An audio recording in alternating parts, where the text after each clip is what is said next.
Hello and welcome everyone to Maruti Suzuki Imagine Next.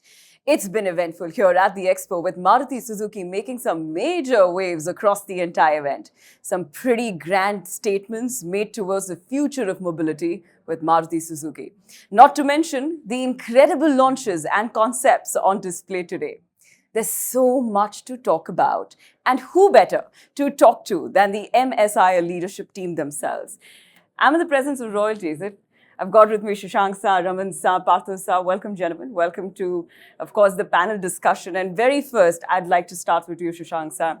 You know, about the EVX that has been launched on the very first day. A beautiful statement, of course, of design and technology. Your take on it? Yeah, first of all, let me talk of the EVX. That's the global unveiling of the first Suzuki electric vehicle, and it's happened here in India. So obviously, very proud moment for all of us. It's a very special vehicle. It's made from on a platform which is specifically designed for electric vehicles, which means it's not a vehicle which has been converted from an existing ICE platform. That enables many things. For example, you see its wheelbase is very large, giving you that extra interior space, and also you can play around with the interior as well as the exterior architecture. 3, if you see the battery which is being used here is 60 kilowatt hour battery, which gives a very good range of about 550 kilometers. And as we had announced yesterday, we'll be bringing this vehicle in production in the financial year 24-25. It's our first step into the electric mobility space. In the industry, seems to be some consensus that the future, the adoption of EVs will accelerate, but maybe at what point that inflection point is reached is not yet clear.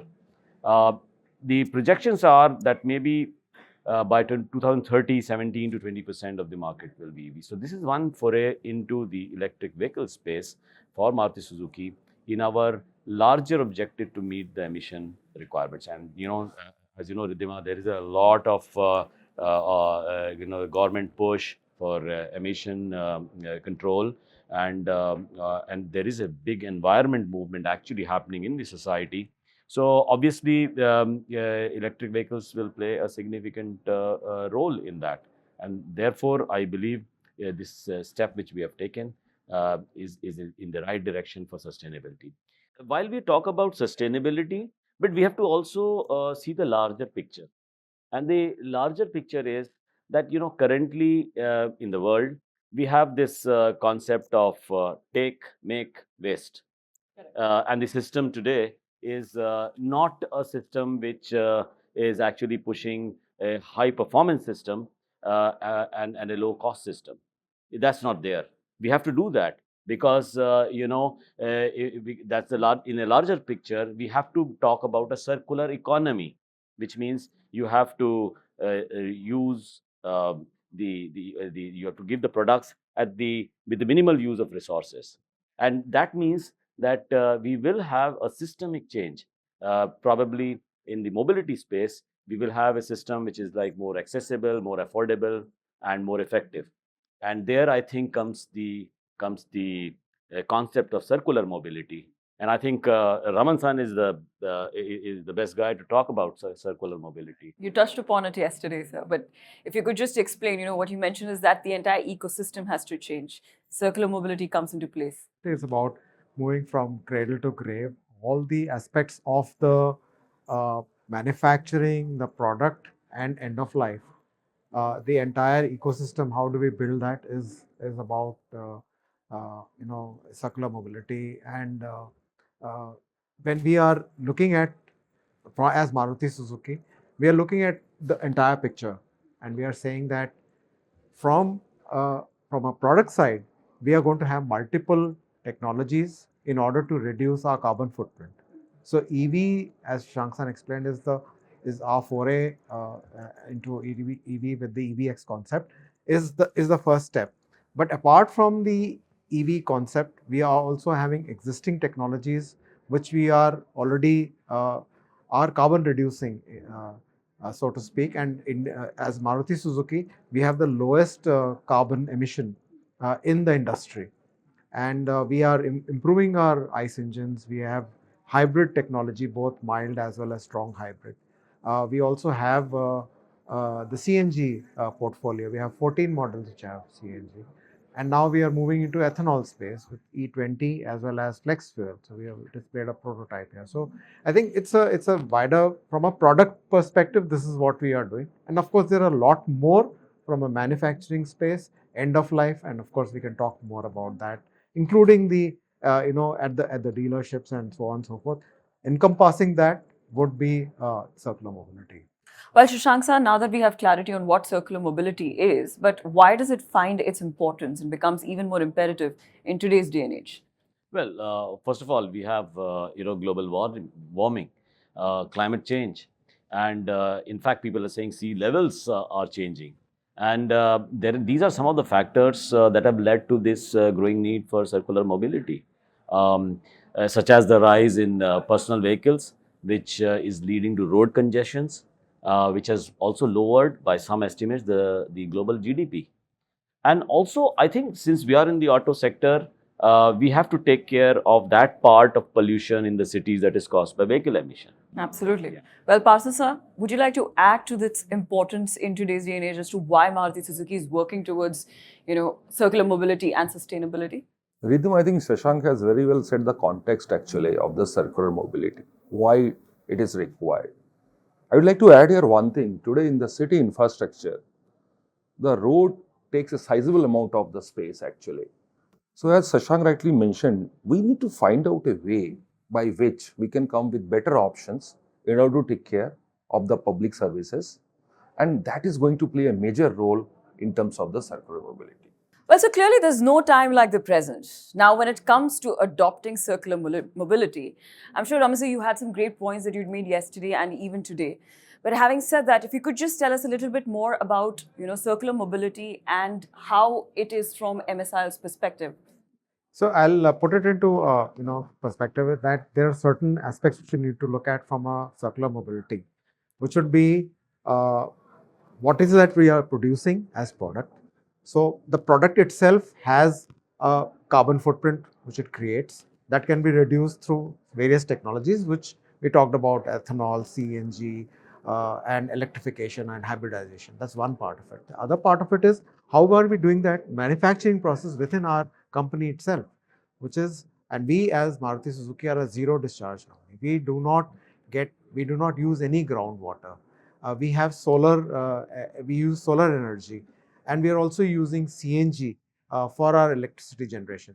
So all in all, we are able to save a lot of CO2 by using some of these technologies and reducing the carbon footprint. Apart from that, from our supplier partners also, we are looking at how we are greening the supply chain. So how they are using the energy and how that can be reduced is also one portion of it. Once the product is made, of course, there's beyond that, on the market side, in the field, what is happening. Maybe Partho San would be in a better position to talk about that, what imperatives we are. Yeah, I think Raman san, you rightly mentioned actually that within our company we have taken very good initiatives and implementing this circular mobility.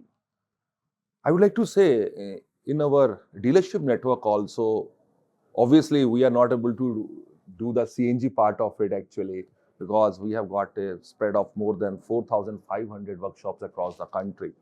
But I will start with very small initiatives which we have taken and how it is really helping us. Let me start with first the automatic oil dispensing system, Ridhima. It's a great system by which to the last drop you can ensure what is the amount of oil you need to dispense. Coming to the washing of the vehicle, which is one of the very prime thing which a customer looks for. We have the automatic washing machine systems, but now we are going for the dry wash. You know what is dry wash? Yes, he explained. No one has to be used. Just, and in Indian condition, keeping in mind that the amount of muck which is there, in that also we are working it out that we will not be using even for underbody wash also any water. So some of these examples, now coming from oil-based paints to moving to the water-based paints actually, that will be another step which we are planning to take in the times to come. So these are some of these initiatives Also, like in-house plant, as Raman San said, we have the solar panels in the dealer workshops and the showrooms also. We are planning to have now this solar panel thing. So more and more we move to the renewable energies. That is one of the ways by which we are going to take care outside the network also. Shashank talked about something very interesting. Take, make and waste when he was setting the context for the circular mobility. I feel we need to move from take, make and remake. That's the concept will come through the value recovery. And I think Shashank, in terms of that, what's your opinion in terms of how we can do value recovery and some of the things which you feel we can take it forward? Actually, it's a great point. We have at Maruti Suzuki realized it, and we are making good efforts in that direction. For example, the Maruti Suzuki Toyota Scrappage Center. Which is for dismantling and also recycling. And we started in Noida a few months back. All Maruti Suzuki models, I'm happy to say, are 95% recoverable, and 85% they are recyclable. So that's our contribution partly to the circular mobility. This is really fascinating to me, gentlemen, because all the technologies, along with all the initiatives that Maruti Suzuki has taken, this information being passed on to the wider audience that's watching this, I'm sure there's a lot to learn there. And of course, that definitely will help the society become less of a throwaway society, which also gets me to all the initiatives that Maruti Suzuki has undertaken to promote safer mobility for those behind the wheels. Yeah, so road safety, for example, that's also part of this entire ecosystem. We have, done a lot of skill development through our driving schools. We have, in fact, 550 plus driving schools in over 300 cities, where we are doing this skill development, and that's part of our efforts in this entire ecosystem of circular mobility. Raman sir, I'm sure you can speak from the technical aspect of it also. Yeah, of course, from a technical aspect, safety is important, and safety is important even in our manufacturing processes. How do we ensure that occupational health hazards and some of these things, these are metrics which are actually checked in the plant, and we actually go through a certification process inside the plant to see that what is the level, and once you have a metric, you have plans to improve that, and that's also contributes towards the circular mobility in a way. But apart from that, we need to skill our people, and there is a lot of change which is happening in terms of technology, and because of that, we need to skill our people, not just in product side, but also on the manufacturing side. And as you know, we have taken this initiative as Maruti Suzuki to adopt ITIs. But apart from ITIs, we also are, having Japan Institute of Manufacturing, 2 centers which we have got, which are actually upgrading even the level of the ITI's curriculum which is there, which is helping not just the manufacturing inside Maruti Suzuki, but also our supplier partners and also our workshop partners. So it's a holistic way of contributing to skilling the people, thereby increasing the efficiency and making sure that we propagate safe work practices and also make them learn about sustainable practices which can actually lead to a reduced carbon footprint. This is very interesting. There's one thing for sure, that you can tell a brand truly cares for all its stakeholders when it gives the level of importance to safety as Maruti Suzuki does it. Now, would you also like to tell us a little bit about Maruti Suzuki, how it's ensuring a holistic societal welfare, whenever it is present? Like Shashank sir, what is the kind of initiatives we've done in terms of the society? Well, actually, a huge number of initiatives as far as our CSR activities are concerned. I'll give you a couple of examples. We have, benefited more than 22,000 households in about 25 villages from our company's water ATMs. We have been improving waste management in local communities. Almost 40,000 kgs of compost, which is given to nurseries or other institutions. I think a whole lot of initiatives, I can go on and on. But yes, it's a very, very important aspect in our culture in Maruti Suzuki. This is wonderful to listen to because, it's just not, you've not just not impacted mobility, but you've impacted various lives. That's wonderful, gentlemen. Now, thank you so much for enlightening us and, riveting this conversation with all the inputs that you've added. I'm sure there's a lot to learn here. It truly was a masterclass in circular mobility, sustainability, and a lot more other welfare programs that you've been doing. There's a lot of value that you've added in my life for sure, just listening to this and to our entire audience. Well, any closing remarks? I feel is that we will have to move away from the current system of take, make, and waste to take, make, and remake. That's wonderful. Raman sir.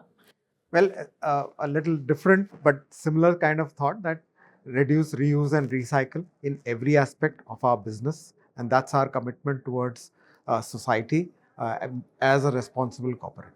Also in our daily lives, because Definitely, you mentioned of that course, yesterday. because we have talked about that, but that's something which, as individuals, one can actually make a difference, and together individuals constitute the society which can actually make the change. For sure. Partho sir. I think, Ridhima, the basic objective of circular mobility is how we can contribute back to all our stakeholders. So we talked about customers, we talked about the society. Shashank gave very good examples. We need to take care of the Mother Earth also. It's very important. Then only the sustainability which we discussed earlier, and now the circular mobility, that can work. So my take is this: let's try to have a win-win for all our stakeholders. Beautiful. Thank you so much, gentlemen. I hope Maruti Suzuki continues to grow with a conscious heart just the way you are. And that brings us to the end of our roundtable discussion. Well, ladies and gentlemen, it has been indeed a pleasure. Until next time, you take care of yourself, not just of yourself, but also the planet.